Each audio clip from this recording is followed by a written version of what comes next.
الحمد للہ رب العالمین وصلی اللہ وسلم علی نبینا محمد وعلی آلہ وصحبہ اجمعین۔ رمضان کے روزے یہ اسلام کا ایک رکن ہے۔ روزہ ہر مسلمان عاقل بالغ اور قادر پر فرض ہے۔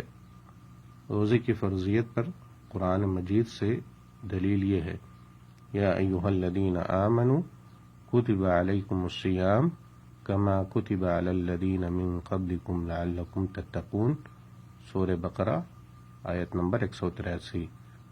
اے ایمان والو، تم پر روزے رکھنا فرض کیا گیا جس طرح تم سے پہلے لوگوں پر فرض کیے گئے تھے تاکہ تم تقوی اختیار کرو۔ روزے کا معنی یہ ہوتا ہے کہ اللہ تعالی کی عبادت بجا لانے کی خاطر صبح صادق سے لے کر غروب آفتاب تک کھانے پینے سے اور دیگر روزہ توڑنے والی تمام چیزوں سے رک جانا۔